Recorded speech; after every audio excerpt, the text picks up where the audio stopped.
Action. Tell me a funny story real quick. Funny story. Yeah. Oh, man. I need that mic. I know you don't want it right there in front of you, but go ahead. Yeah, go ahead. Funny story. Funny story. Go ahead. Tell me a funny story. Funny story you could tell. You know, there are plenty. Shit. Give me something everybody can relate to. Give me a funny club story. Funny club story. Funny club story. Well, I once had to kick somebody out of the club Okay. for harassing customers. Got it. Harassing customers? Female, male? Female. Female. All right. It was a male harassing female. Right. Guy was like 6'2". Okay. I'm working both head of security and I'm DJing at B Green, which is a basement club, which is now known as Voyager. B Greens. He was at B Greens. It was now known as Voyager. Got it. Go ahead. So I had to get this guy up the stairs, and I'm talking to him and walking him up the stairs slowly. He's walking backwards. I'm walking him up, and we're doing the talking argument all the way up. Right. Get upstairs, and he starts screaming and yelling at me, telling me that I'm not his father. I can't tell him what to do. And I was already irritated because I'd been dealing with this guy like 30-some minutes. I was trying to be as nice as possible without having to hurt a customer. So you're going down the stairs from the top part, or you're going up the stairs? I'm going up the stairs. Out of the club. Out of the club. Got it. Okay. Just to paint a picture. Go ahead. All right. Get to the top. I'm on the street level now. Right. It's about 5 o'clock in the morning. Sun's starting to come out. A lot of other places are closing. Quite a few people on the street, and he wants to argue with me, screaming and yelling. I'm not his father, da-da-da-da. I'm like, all right, I already got this guy at the club, no big deal. Turn around, he pushes me. I turn back around, and in one quick snatch, I unlooped my belt and pulled it out from my pants. And I started whooping his ass on the street. I did not see this going there. Talking about, I may not be your father, but I'm going to whoop your ass like I'm your father. Beating him with a belt. Yes, in front of about 50 people. Yeah. What'd he do? He got into a taxi and left. So he didn't fight back or anything? He didn't fight back. You probably caught him off guard like you caught me off guard. I definitely caught him off guard. Yeah. I definitely caught a lot of people off guard with that one. You whooped him with a belt in front of the club. Did he ever return to the club after that? Not that I can remember. He probably shouldn't have neither. Yeah, at least not that club. Right. Shit. That's a funny story I can tell. What you mean? You saying that as if there's a lot more. There's a lot. I mean, you saying that as if you have a story that you probably shouldn't tell. There's a lot of stories I shouldn't tell because it can implicate people, and even if I try not to name them, people that have been in the know, people that have been here as long as you and I have, right? And I've been here going on 36 damn years. They're gonna know who I'm talking about. Gotcha. So they are. No need to go down that route. Okay, fuck it. Let me open the show. Fuck it. Yakiniku boys! Hot! It's hot. You understand? Hot. You feel me?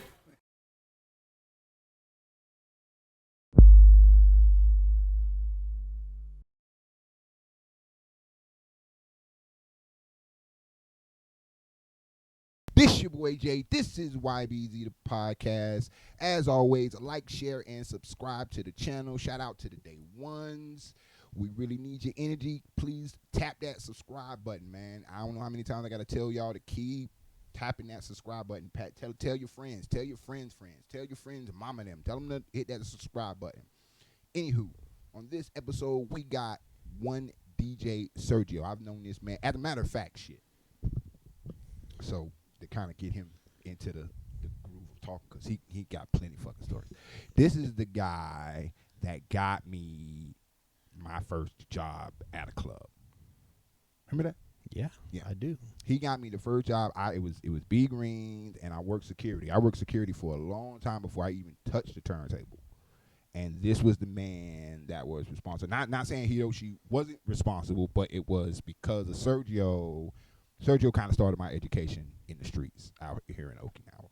So I'm very happy to have him on the show. I'm glad. Sorry it took so motherfucking long. My bad. But yeah, thank you for doing this shit, man. I appreciate it. I appreciate you having me, man. Yeah. So as far as Sergio is concerned, he has DJ'd at every big club, if I'm not mistaken. Every big club in Okinawa. If it was a club here in Okinawa that was bigger than the Sandbox, he's fucking DJ'd in it. So you can name them past, present. I think present Epica, right? No, you know what? I haven't done Epica, and there's a reason behind that, but I won't get into that. Okay. Okay. But yeah, I haven't done Epica. You got a lot of redacted. Yeah, I do. I mean, I can kind of touch on it. The owner, I know who the owners are. Right. And we had issues when I was doing something in mainland. Got it. And now that they took over down here, the nephew and we don't really get along. I just didn't want to. I didn't want to be in that environment, so I just stayed away from Epica. Okay. All right. Well, shit. I ain't mean to get you to tell that much or whatever. I'm just bullshitting. Here, before we start talking about the shit that I brought you here to talk about, let me let you give everybody some history. Like, give everybody when did you start DJing? How did it happen out here? Like, give us a brief summary of that. To go back, I started DJing when I was 14. I came from a breakdancing crew. Crew couldn't find music. We had DJs that we would go to. Right. We never get what we wanted. Got it in my head that I can become a DJ. Started on record players, not turntables, record players. Learned how to do the mixing by ear. And then went from there. Within 2 years, I had my own college radio station. I was opening for concerts. I was doing house parties, weddings. I mean, my weekends were jam-packed with events in high school. And this is even before you even got over here? It's before I got here. Okay. When I got here, back in late 90, I had actually quit DJing because I was a Marine now. Right. It wasn't until I met my first wife. You could have jumped over that, but go ahead. Yeah. She was listening to some mixtapes I had in the car. They were my mixtapes. Right. And she's like, "Where'd you get these?" And I told her I made them. She didn't believe me. Got her out, and we found this shop. She found out how much turntables were. She bought me a whole setup for my birthday. That got me back into spinning at the house here. Got it. Didn't take long before somebody befriended me. The flea market back in the days over in Chatan was huge way back then, and I ran into some guys from the local college. They were making mixtapes live on the spot. Got to talking to them. They invited me to a college event at Okikoku. Started DJing there just for the event. That got my name out. Then FM Okinawa had me on the radio station every Wednesday for a couple of months. Then I picked up a job doing security at the old club Pyramids.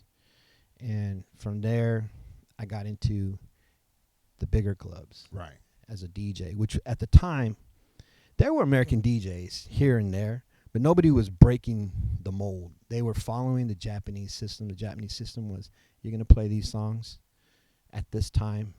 This was a pie chart. Right. I didn't like that. Just like I don't like a lot of things, right? I didn't like that.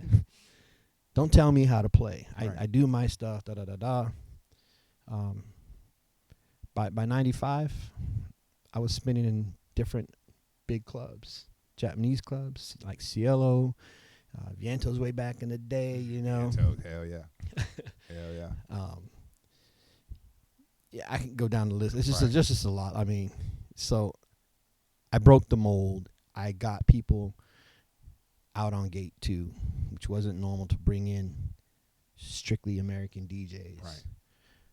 And I think a lot of people in the past, we've had some people that beef with me because, hey, who are you? Blah, blah, blah, blah. I'm not a social media type guy. Right. I don't post stuff.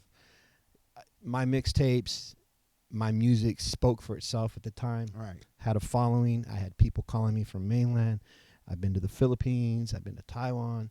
I've been quite honestly, around the Pacific, a lot of different places. So it's created a buzz for me. And the height of my career here, I'd say was like 2012 to 2015. I was on almost every club. Cyclo, Fantasy Space, B Green, Double Mint. Right. Yeah. You know, it's had so many names. Ailey's. Right. Even twice over at what's his name's place? Your hangout. I keep forgetting. Come on, Drunken Monkey over there? No. Well, I've been there too. On Koksai. Clutch. Yeah, I always Clutch. always want to call it Crunk because every time I go there, I have a good time. You know. Clutch, So, yeah. Clutch. Well, shit, you know everybody there. Yeah, That's I why, know everybody there, and then that's the thing. Though, is like a lot of those DJs are friends of mine, and you know they're good. They do their thing, right? Yeah. But I was also in the battle scene. You know, Yeah. I got into it. You know, my biggest rival, it was also a very good friend of mine now, DJ Trey. Really? Yeah, like Trey had Utopia back in the day, right? Yep. And on Koksai Street, when we finally got to Koksai Street, I had this little bar called Club Red. Okay, yeah. Which started out as a rock bar. Mm-hmm. But I had that on lock. I mean, my Fridays and Saturday nights there, we were 500-600 people in that little bar, lined to get in. So I was a rival for him even after our DJ battle days, our scratching and right. But we built a friendship because the people talking about us behind our backs were saying that we were talking about each other, right? And that wasn't the truth. We and figured so it out. Y'all just we had a conversation together, right? finally. Yeah, y'all. And that happened too. Together. That happened too with the younger DJs just a few years back, right before COVID. I get hit left and right with this young cat, and I'm like, you know, I don't know this kid. So then I go in, and I was like, all right, you want to let's do this the DJ way. So I threw a battle track at him, dissed him really hard. Had a couple other DJs come in, like, yo, you didn't have to do that to the cat. Right. We went back and forth, and there was a lot of talk on Facebook, and then people telling me, yo, it's not a good look. So I reached out to him, and we spoke. Come to find out, he never said anything bad about me. I never said anything bad about him prior to that. Right? DJ Primetime, the original DJ Primetime. Yeah, the first one. Yeah, the first one. The first Not one. the one that's here now. Right, the first one. The first one, yeah. There was more than one. Yeah. He is now my mentee. He's in the States doing great things. Is he? Yes. Huh. He's got his own mobile business. He's got he's been able to buy a house with that business and a lot of other stuff going on. And he calls me from time to time. And I mean, like every 2 or 3 months, like clockwork, calls me, hey bro, what's going on? I got DJ questions. He could ask anybody in the States. But he reaches out to me. Right. DJ Mo, who is the UQ Kings DJ, was one of my students back in the day. Okay. So, he didn't come to me long, but he came enough to figure out what it was that I was trying to get him to do. I grew up with a bunch of different music. Right. Okay. I grew up in a house that had classic rock being played. My mom was a disco queen dancer, so there was always disco music. My grandparents were always listening to, cumbias and merengue and, Mexican music, just jamming all the time. So I got to grow up through all those generations, and music to me, if it was a good song, it didn't matter what the genre was. Good song's a good song. Right. And when I got to mixing over here, what really hurt a lot of people was like, oh, you're not a hip-hop DJ. You're not this kind of DJ. I've always kind of been a open format DJ when open format wasn't a thing. So that's helped me get to everywhere. Now, I'm not perfect in any one genre. I think I'm just good at all of them. Right. And it's opened up my DJ career going on, 40 years? Damn. Yeah. Okay. Still DJing. I'm not DJing as much now. Got Right. young cats out there, and there's some amazing young guys that I run All into. right. Don't jump the gun. The gun. We're going to get there. We're going to get there. I will. So, with all that being said, let's have several conversations. Okay. One is, and again, it wouldn't be cool if I had you on here and I didn't ask you these questions. So, you have been doing it, like you said, for like 40 years. You know what I'm saying? I can't even put the mark from the start here to Okinawa. What shit in them 40? What 20? You're in Okinawa. 30. Okinawa, I would say since 1994 solidly. So, man. So the whole 40, damn near. Damn near. Okay. Damn near. So with all that being said, you done seen many iterations of Okinawa. Yes, I have. I don't want to start the debate, so I ain't finna start with that question. I ain't finna start that. Yeah, yes, I am. Fuck it. All right. What's the difference? What's the differences between then and now? People knew how to party. Elaborate. Okay. We didn't have social media. We Right. didn't have cell phones. I mean, there were, but very few. So there was no social media to connect to with the cell phone. So you went into the club, you went to go have a good time. Right. You went to go talk to the females if you were looking for a female. Mm-hmm. All right. You danced. Yeah. You didn't go inside like today. Everybody's on their phone. Everybody's against the wall. They're not talking to the females. You know, it's a whole different environment. Everybody's taught, you know, how can I get more likes? It's all they're worried about. Right.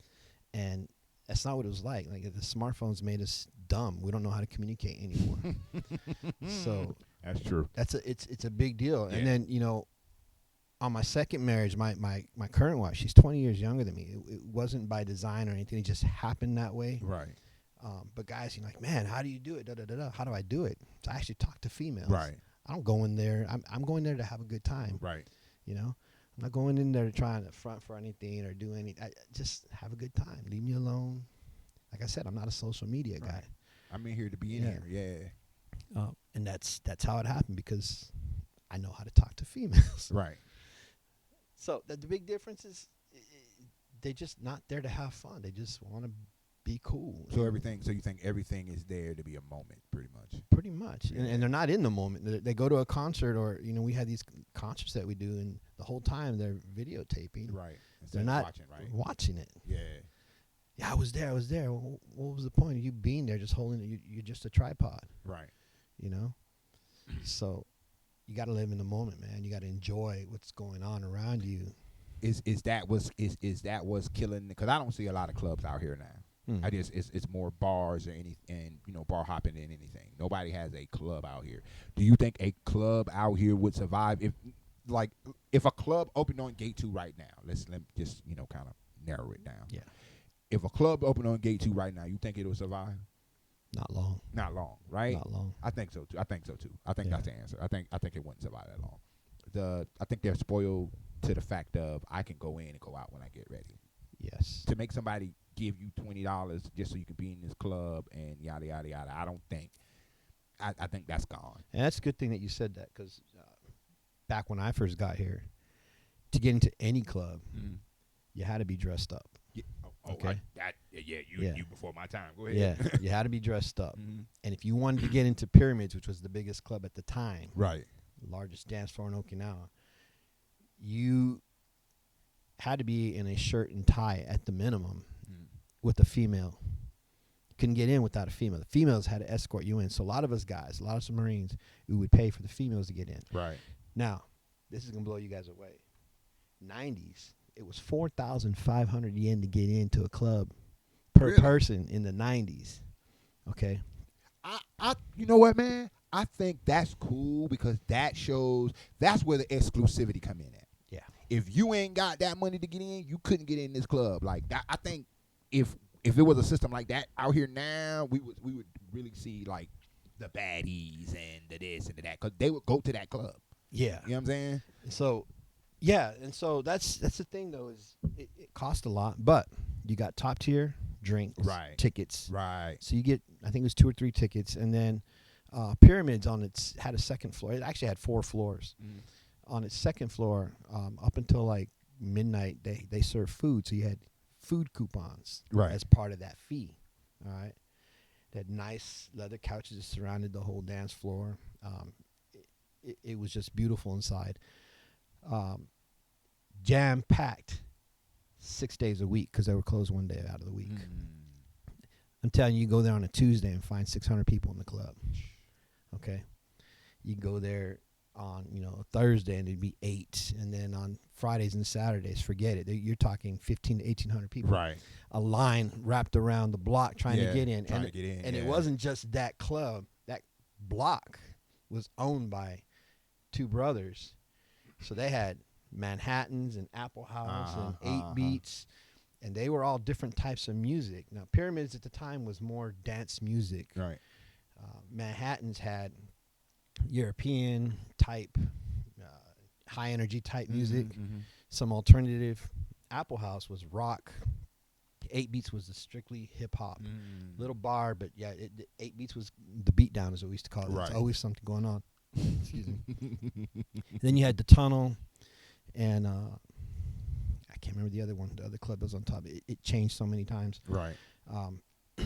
But always good times. Right. Always good times. I can around imagine. there. I can imagine. But Pyramid also broke the system. I'll say How that. so? They're the ones that started that free drink system. Pay this and get the free drinks or whatever. Yeah, Yeah. the Somebody free- had to start it though. Yeah. Yeah. And that system is what started the downfall. And then they opened the doors to, You think it was the downfall? I think that was the downfall because it became the standard everywhere. Right. So now people who relied on entrance fees to stay open were now giving out free drinks, and people were just getting drunk and destroying stuff. True. Okay. True. That costs money. Right. that no longer is coming in. Right. So it started a downfall. I mean, even Pyramids, when they first opened to Americans, like, they can come in without an escort, right? Within the first 2 weeks. There was so many fights in there, it destroyed the beauty of it. So they had to close the club down, renovate it, get rid of all the carpeting, all the nice stuff, and just put the basic stuff in there so that it wouldn't get destroyed anymore. That's sad. Yeah, it is. It is. And I have some pictures, and it'd be nice if we could just flash them. I don't have them here with me, but I could show you some pictures of Pyramids back in the day. I mean, send them to me. I'll put them up. I Shit. could. I Yeah. could show you a clip of some Pyramids at 8:00 at night with over 1,000 people in there. That's crazy. That's crazy. That's unimaginable. I couldn't even fathom that now. Okay. So I'm not outside like that. I can admit that. I'm not outside like that no more. You know what I'm saying? But when I do go outside now, I'm so underwhelmed. And at first I thought, this is me on my old man shit, get off my lawn shit. Yeah. But then I'll be thinking, like, maybe our parents was right, and maybe in us saying, like, not saying our generation was better, but the time that I was here feels way better than now. You can just feel that energy or whatever. Yeah. You know what I'm saying? Like, if you go somewhere, you still DJ from time to time. Yes, I do. Right? So when you go out to go DJ from time to time, you know that energy. You know it. You know what I'm saying? Me too. And that's how I feel. When I go somewhere, I don't feel that energy. Maybe it's because we were living in a different time or whatever. Now, I done been to other places in my old age and felt that feeling. Right. They still exist. So it exists. So I Still know it exists. exists. And it wasn't around a bunch of people my age. It was around a bunch of younger people or a mixed bag of people. And I felt that vibe. And that's the only thing that I'm missing right now when I step outside, which is why I don't go outside no more, because I don't feel that feeling. Yeah, I know. The last time I was on Gate 2 was right before the new year, last year. My wife and my sister-in-law drug me out. Let's go. The only club I had or bar, shall I say, that I had a good time at was Blue Reef. The music was good. Right. And I'll give shout-outs to them when it's time, but the music was good. And that's the thing. Why Gate 2 is dead, why a lot of these places are dead, is everybody has the same playlist now. Yeah. Everything's downloaded. Everybody wants Yep. to be a DJ. So they got these programs that even help them mix, or they even playing their own podcasts or whatever. Right. That help them get through the night. And, in my time, if you didn't hurry up and get to the record store, or if you weren't part of a record pool that was sending you promos, you didn't have the new stuff. Right. Didn't have no new So shit. you got the new stuff, people would follow you. That Mhm. guy's always got new music, blah, blah, blah, blah. Right. They want to hear new music. And our job was to break new music. How to write a report, how many people dance, how to send it back to the record company. Right. And for those of you that are old enough to know, when you bought a CD, it always said includes the hits, whatever. Mm-hmm. Well, how do you know that it's a hit if it's brand new drop? Brand new, right. It's because DJs were breaking that and getting the feedback, given to the record companies. That's how they know it was a hit. Ah, okay. Okay, All right. they don't do that no more. Well, shit. Since we here, who does DJ Sergio like out here in this landscape now? DJ wise, who does DJ Sergio give his stamp of approval to? You know, I was DJing at this little bar over in Chatan, Yeah. little restaurant bar. Yeah. Right next to it is Barry's, and I was done with my set, and I'm walking to my car, and as I pass Barry's, I can hear the music. The hell? Within a minute, I heard this DJ go through like 4 songs seamlessly. Made 1,000% sense. Right. All the And songs, man. all the songs just made so much sense. I was like, yo, who the hell is this? I had to make a U-turn and go back. Right. DJ Prince. Prince. I knew it. I knew it was DJ Prince. I knew it was DJ Prince, man. He's pretty good, man. I fuck with him, man. He's pretty good. He's pretty good. He really left an impression on me. And it's hard to, not that I'm a great DJ or anything like that, but I got a long career and I've done a lot of things. And, you know, I've helped a lot of people get to where they're at. But him, man, I mean, like, I heard him and I was just like blown away by the sense that he has with that. And, you know, met him once and remembered his damn name and his face and everything. Right, and that's, right. At my age, that's hard to do. That's hard now. to do. Yeah. You know? It's like, So- okay, well, I remember you, and it's same way. He made a great impression on me immediately. I can't stop singing his praises, man. He's fucking all right, man. He is. I dare to say he's bigger than what he's doing right now. Oh, yeah. He's bigger than what he's doing He's right now. definitely bigger. But the thing is, whatever he's doing right now, he could be doing 100 times more yes, if he wanted to. no doubt. And I know he wants to. He's just in the wrong area. Yeah. Okinawa is saturated. Okinawa, I'm sorry, I hate to say this, I really do, is filled with a lot of haters. People that don't want to see you succeed. They say they do, Right. but they don't. Everything's about me first, and that's the thing with him is I never got that from him. Right. He's very humble. He's got amazing sense, like I said. Just an all-around great guy, and I love his music. I do. I love his music. Yeah. Every time I pass by, every time I'm done, or if I'm just in the area, I'll stop by and listen. And it goes back to Blue Cave. I was down there. Both he and Francis were playing that night. Now, I've known Francis for a long time. Right. I've never really listened to one of his sets. Right.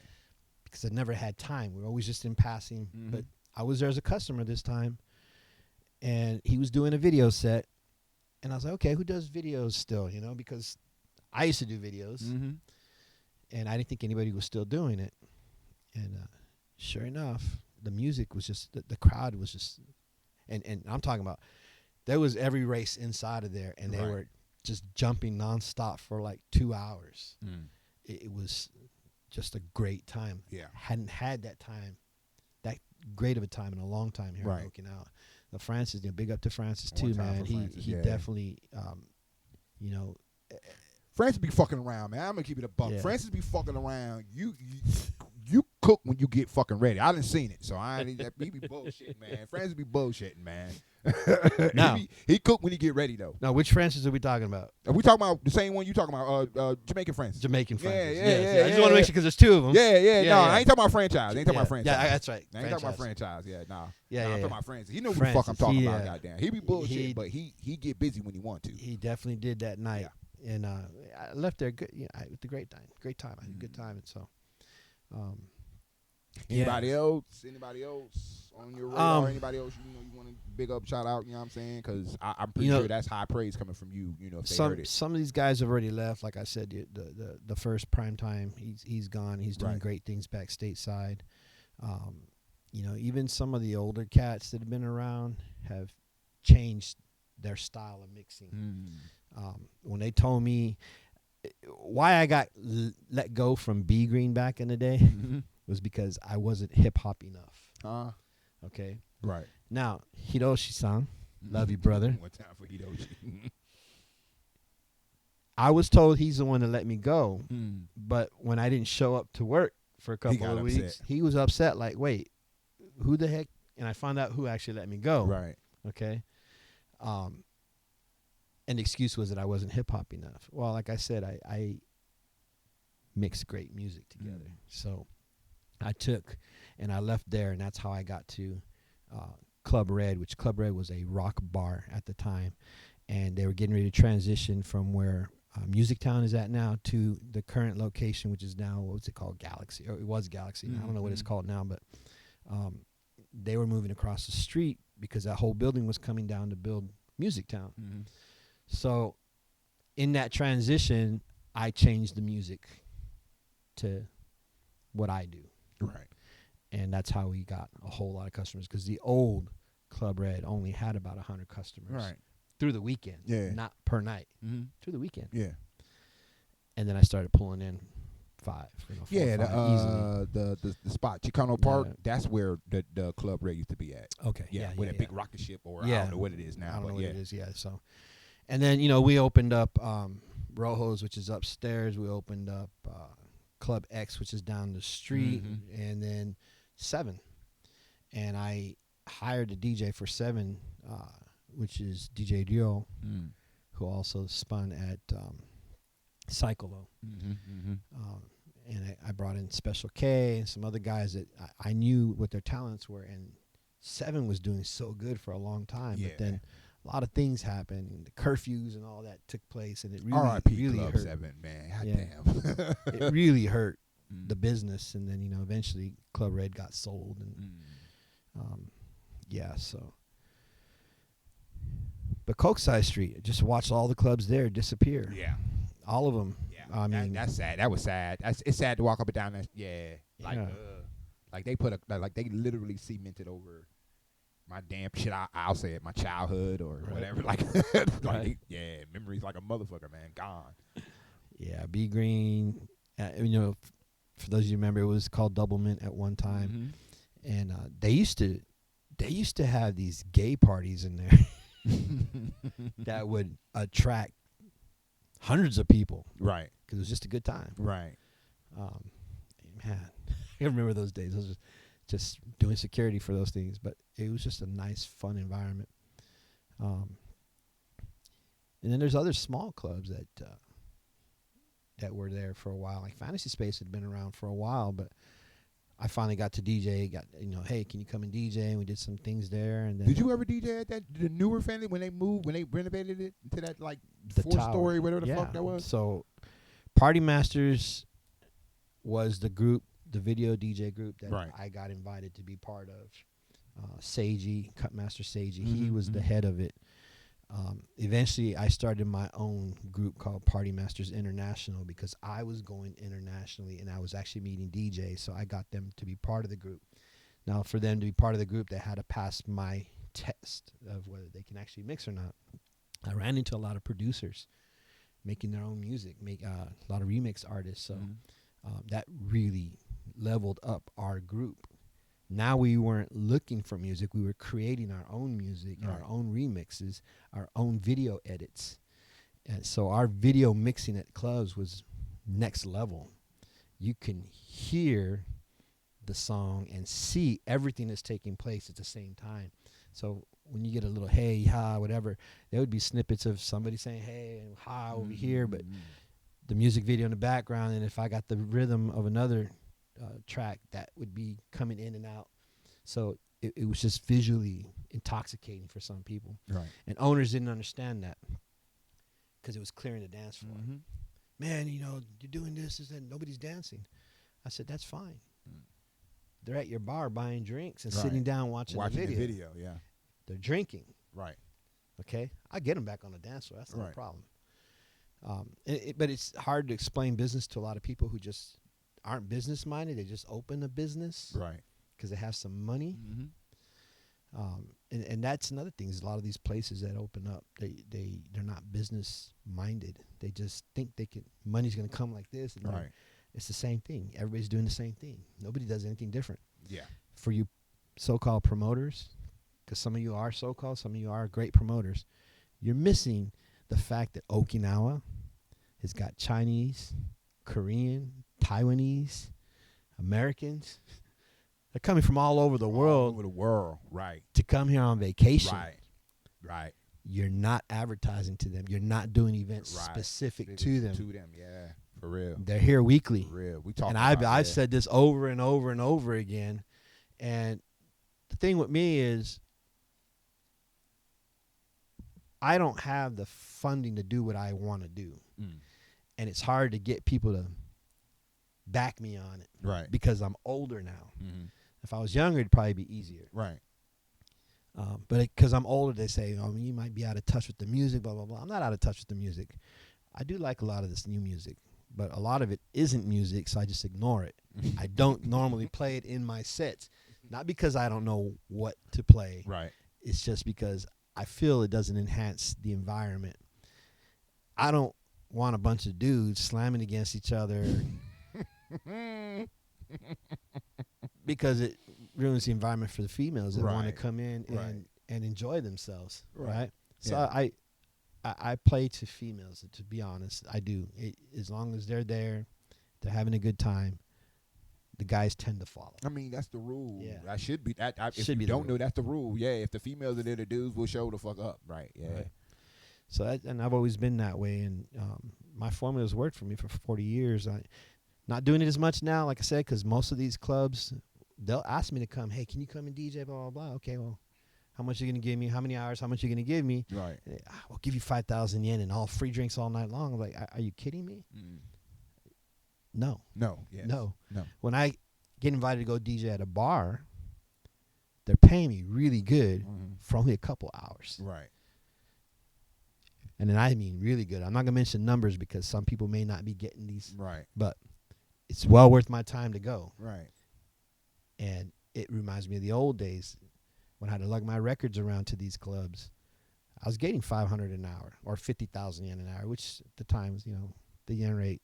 Right. Yen rate was actually similar to what it is now when I first got here. Yeah, it was. Yeah, it is. Yeah. So still a good chunk of money, though, for a 1 hour set. Carry my music out there, And we protected our records like they was gold because DJs would steal other DJs' records. Yeah. I want that record. They can't find it. You get drunk and you're DJing, lose one or two. It happens. But no, you got to be careful. Everybody out the booth, Right. Here, let me get me back on track. Yeah. Get you back on that part. Get you back on track. What if you had to give any advice to the newer DJs or these DJs of today, do you think you could? You think what advice would you give them like now, like these DJs now? Or is there anything about DJing now, these DJs now, that you kind of like want to pass on something to them that they're not doing, or big up, give them a shout out for something that they are doing that probably you couldn't do or you didn't do back in the day, or I don't know?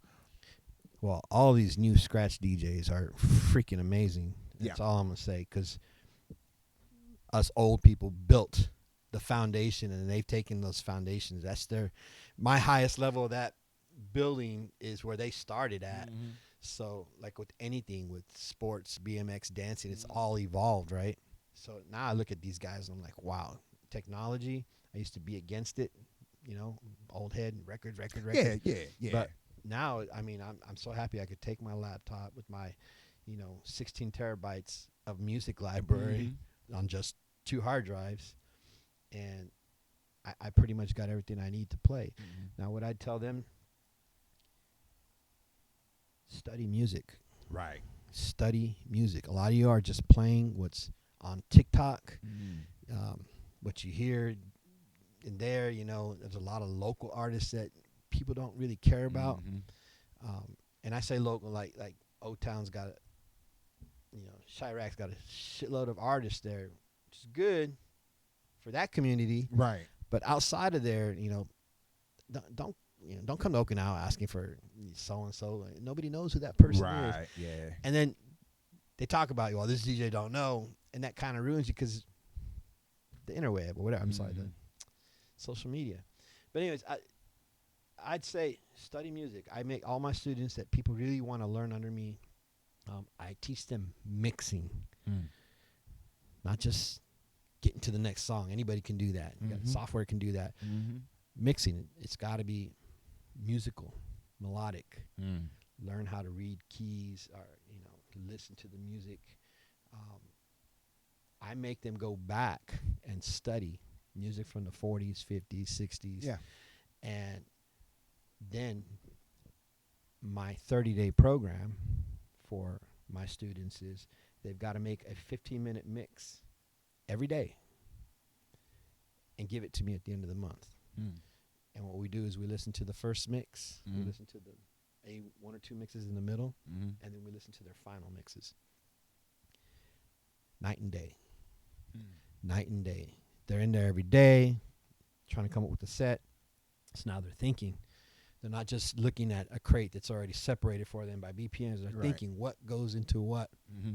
How can I use this? How can I transition to this? And, some of them are like, that's freaking ridiculous. I don't need to. I know how to put two songs together. Like, you don't. Musically, you don't. Right. Okay? Right.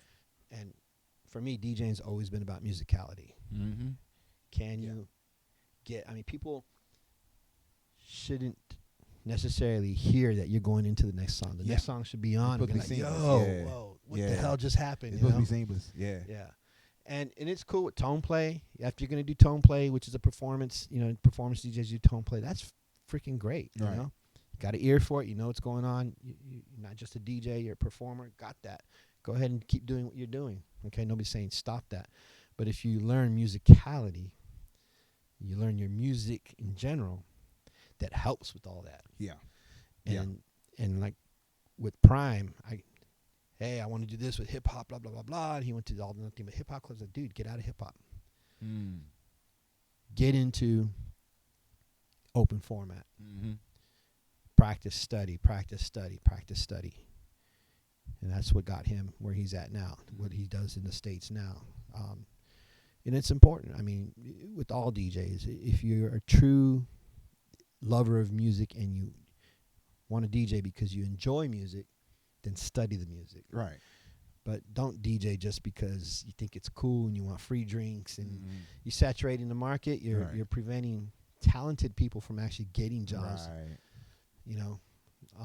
So that's what I would say. Do you think social plays a lot more important part in DJing now than before, back in the day or whatever? Like you do social media, like these people's socials can be high as fuck, but they can be trash.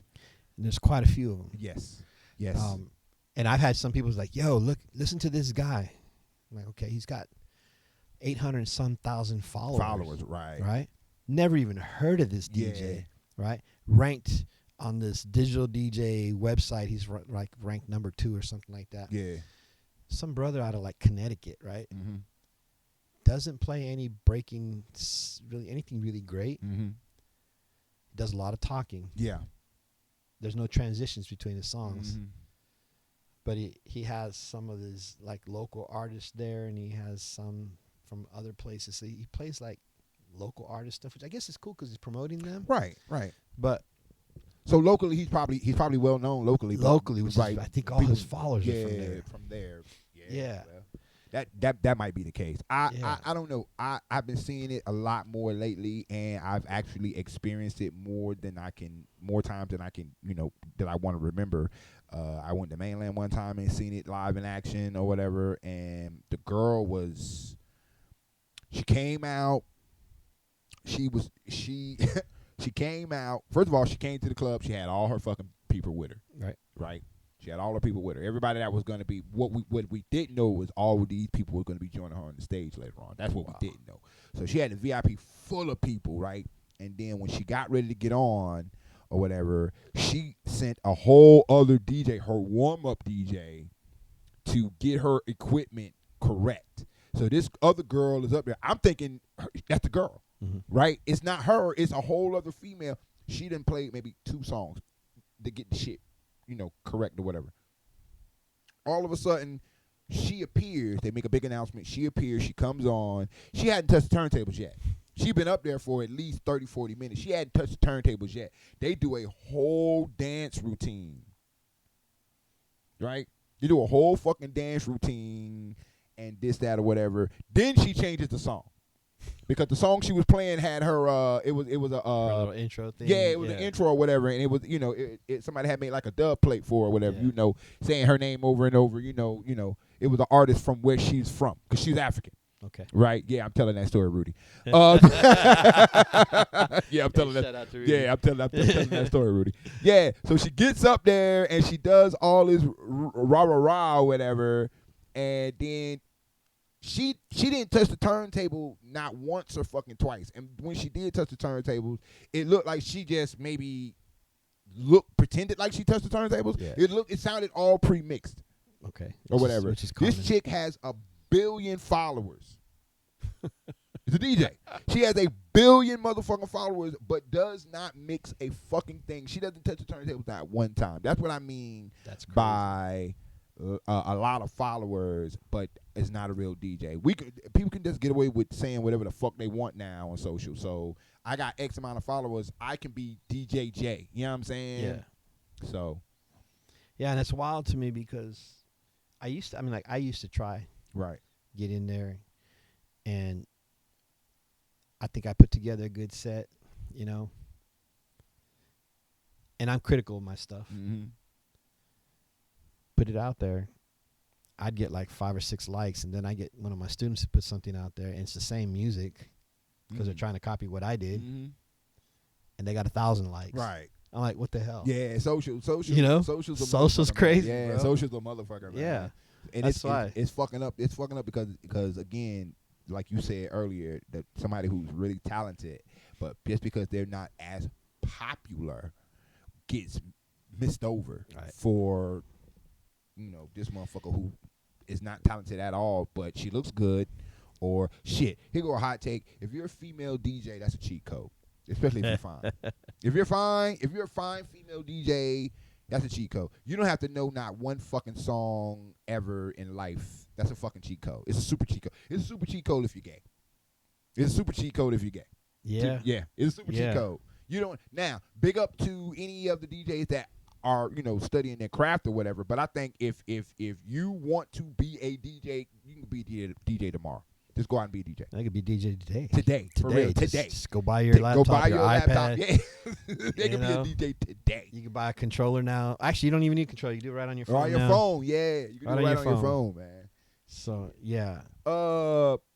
Any critiques or anything? I'm trying to get something out you. Anything you want to say? Because we could wrap it up, man. Yeah, You're really good. So anything you want to get off your chest before we close it out? I'm trying to avoid doing that. Okay. I mean, and the reason, just so y'all know, is I've always been very vocal and about how I feel. I've never shied away. Somebody comes up to me, I'm not scared of anybody. Right. I was a little arrogant at some time in my career, and because I was doing a lot. Right. I was everywhere. All the grand openings, I was there. Every place, they needed me here, there. I still get calls for grand openings. But there's DJs within there who don't like me, so they better friends with the owners or whatever. Right. And I just, during COVID, when all this stuff, people were bored at home and all these things were going on, and I got in the mix of it, and I really didn't like having to try to prove anything because I had already, my career had already proven itself. Right. Okay.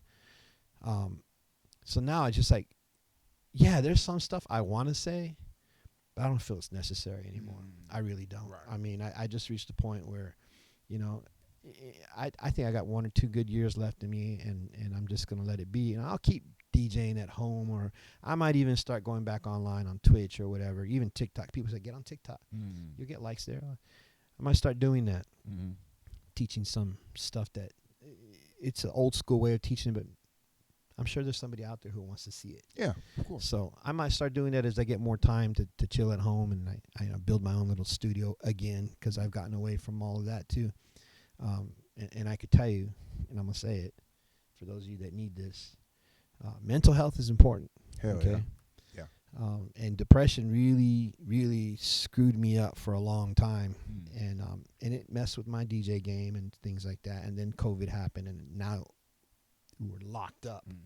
So it didn't help. And coming out of it was hard for me. It was hard for me to I'm pick gonna up cut you off. again. I'm Yeah. gonna cut you off. I'm gonna ask a question Yeah. from what you just said, and just something. Do you think you need confidence to be a DJ? Like, you do have to have like just a big amount of confidence to be a DJ. That's a yes and a no. Okay. Elaborate. If you're in a hidden spot, a lot of places got hidden spots for the DJs where you're not actually viewed by the public. Right. You don't need it. Mm-hmm. Just feel yourself, feel the energy, and get through the night Right. if you have to. Okay. But if you're in the spotlight, you're right there on the dance floor. Like now they have it. Like people are actually right behind you. Yeah. Yeah. How real that is all the time, I don't know. I know a lot of places do it though. Right. A lot of it's probably just AI too. That you need to have the confidence because you have people in your ear as you're DJing. Mhm. You have people reaching. You have people with drinks. So all these things you're thinking about on top of mixing your set. Right. It's happening live right now. So it's safe to say there's So- no such thing as a humble DJ. Very few, and you probably shouldn't be because if you stay humble, you're probably not gonna move You're up. not gonna move up. You're not Yeah. gonna move up. You Yep. got to be somewhat arrogant, but you got to be able to prove your arrogance. Right. Okay. Right. I think DJing is one thing. Yeah. One of those things. I mean, like most sports and stuff like that, you got to back it up. Right. You got to back it up. You can't just walk in there and just be whatever. You got to back that shit up. So I feel you on that, man. Yeah. Shit. Anybody want to shout out? Any plugs? You want anything you doing? Go ahead. This the time, man. We're gonna wrap this up. You know, I really wish there was some real clubs again. I really do. You know, I wish Cyclo never closed. Yeah. Those were the days, bro. Those were the days. I done harped about it on this pod too many times. So Right. if you want to do, you Yeah, I guess, but I mean, I done I'm gave sure. up. I'm Yeah. sure you've had a lot of people come in here and talk about the old days. Yeah. And guys, you guys and ladies, it is a different generation. And yeah, you know, every generation, like you said earlier, says my time was better. Yeah. Yeah, because you were more social than you are now with social media. So you had more interaction with people. I would just say, do what you do. Try to stay somewhat humble. Right. Okay. You are going to need the arrogance to fight off all the 9,000 other people trying to be DJs and Hell getting into yeah. the same club as Hell you. Yeah. But back it up, and good things will happen for Hell you. yeah. You know, I learned that after I can keep my mouth shut a little bit and start teaching people what I know, that I was able to reach more people and get out to more countries to do Right. it. So that was a big step for me when I finally realized, like, hey, look, right now I'm Okinawa famous. In the States, I was California famous. Right. So anywhere in California, Right. right? But now I'm just Okinawa famous. Right. And I had to think about that. Oh, no. Okay, there's more. So when I got to mainland, Kumamoto, shout out to my boys in Kumamoto, and prayers to you guys too. Yeah, hell yeah. You know, and actually I just contacted them. They're DJ George, who used to be here in real? Okinawa. Yeah. He that's where he's at? He's in Kumamoto. Oh Yeah, shit. he took me up there to go DJ a couple times. Shout out Seiji's DJ up there. George, man. Hell yeah. Seiji's up there. One of our boys from Sleepers, he just passed away. Suddenly just passed away 2 weeks ago. So yeah, we're just reeling in from that. But yeah, I don't want to get on the politics side of it. I'm here to support any DJ that wants to ask me for their help, Right. or for my help. Right. And I am gonna make you study, so be prepared for that. Right. Right. But if you want to be good, you know what I'm saying? Yeah. That's what you got to do. You know, I think you should. I think you should know what you playing, you know. Yeah. You should know what you playing. You should know where it came from. You should know where these samples came from, just in case you want to play around with it. I mean, A lot of stuff you can do with Yeah. music. A lot. And then with technology, like we touched on, technology definitely will help you get there faster. hell yeah. It'll help you get there faster. There should be no reason why you should not know anything or where samples came from or who made this, because like you said, technology will get you there quicker. You can just Google that shit. Like fuck. For reals. Like study, motherfuckers. People, hey, what's the original song for this? I'm like, dude, just Google it. Google it, right? Google it, Google that shit, right? Yeah. Because that's all I'm gonna do is get on there and Google it. Because I can't remember all of them exactly either. What I'm gonna do, I'm gonna Google it as soon as I leave here. I'm gonna Google it. I'm Googling right now. Back in the day, I'd go to my 50,000 record collection and be like, okay, I got it here because I knew. But now that everything's on digital, yeah. Why do I got to remember that? I got Google. I got There's no need to. I can ask Chat GPT. Yeah, Somebody's gonna help me out. Somebody gonna tell me. Somebody digital's gonna help. Yeah. All right, Sergio, man, appreciate it. No, I appreciate you having me, brother. No, I know it's been a long time, and I've been. I didn't think you were interested. One, to be honest with you, since we're talking about it, I didn't think you were interested. I didn't think you were interested to come on here and just talk like this or whatever. I honestly thought you like I got better things to do with my fucking time. Like, nah. When you approached me about a possible new logo design and all that, I was thinking, I've known you for a long time, and I was thinking, damn, Jay wants to try something new. Yeah. I was on board automatically. I didn't know I didn't know how far this was gonna go, and I don't like asking people stuff not knowing if I'm going to A, push through with it, B, be a little bit successful at it to even make me keep going. You know what I'm saying? It feels like a waste of time to ask you something I know you can do. You know what I'm saying? So it's something I know you can do. I don't want to waste your talent on my bullshit. You know what I'm saying? If I didn't know it was not going to be bullshit though. Well, yeah, I thought it was going to be bullshit. One, it's not bullshit. Okay, just get that out of your head. Well, I know it's not bullshit now. Shit, yeah. Two, you and I are friends. Yeah, we've been around. We know each other a long time, and any time you'd ask me for something, and I know. We also work together, if y'all don't know that. Yeah. Kind of didn't want them to know that, but go ahead. Yeah, I know. But kind of didn't want them to know that, but go ahead. But yeah. They were good with the first part, goddamn. Thanks, Sergio. Fuck. You want to shout out where we work at, goddamn? No, not bullshit. doing that. Go ahead. But that might be why he didn't want me on here in the first place. Sees me every time. To do with that. No, but when they see this. Because he watched, too. He see clips. Go ahead. Anyways, I was just glad that you were focusing on something else because I know you. Yeah, not getting to other stuff. I know you, and having focus on something else is great. Yeah. It's always great. So right now, my kids are my focus. I am going to be back as far as DJing goes, like solid. I got some things that I'm lining up in mainland. I'm going to the Philippines next week. I'm going to lock in some stuff while I'm there. Got you. Because I've been there before, so right. I'm going to go see them again. And then, here locally, whatever they got, I got a couple places that hire me from time to time, and I'm just going to try to blow up the spots a little bit more. Yeah, play some newer music, obviously. But, yeah, I'm not done yet. I got you. Not done yet. It's always room for a good DJ, man. Shit, I ain't gonna hold you. Not no disrespect to anybody else, but there's always good room for a good DJ. Anyway, that's enough of this shit. All right. This your boy Jay. This your boy Jay. This is YBZ The Podcast. One time for Sergio, one time for everybody else. Yo, y'all be easy, man. Peace.